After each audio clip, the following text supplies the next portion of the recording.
In today's video, I'm going to teach you how to export email signature from Figma to Gmail. Begin by opening your design in Figma. If you haven't already, set up your signature using Auto Layout. Auto Layout keeps elements aligned and responsive, which helps the plugin structure everything correctly.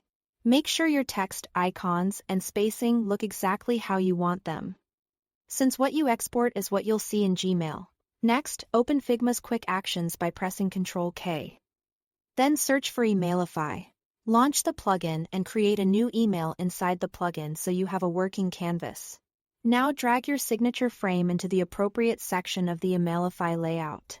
Position it where it belongs in the email area, and double-check that the spacing, logos, and links all appear correctly. When you are ready, click Export HTML in the Emailify plugin. In the Export options, choose HTML email signature. Export it as a zip file. This zip will contain an index HTML file and a folder of any required images, which keeps everything organized and linked properly. Once the zip finishes downloading, extract it to a convenient location on your computer. Open the index HTML file in your browser to preview the final signature exactly as it will render. From the browser preview, copy the signature by right-clicking the visual element and copying the image or link address, depending on how it appears. The goal is to capture the link that Gmail will use when you insert the signature image. If you see multiple images, make sure you copy the main signature image link.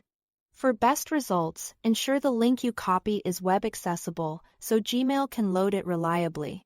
Now head to Gmail. Click the gear icon in the top right to open Settings.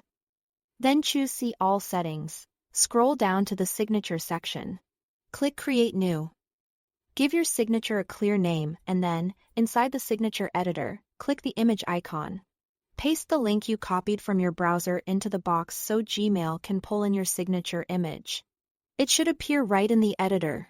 If it looks a bit large or small, use Gmail size options to fine-tune the display until it matches your design. Finally, scroll to the bottom of the page and click Save Changes. That's it. Thanks for watching.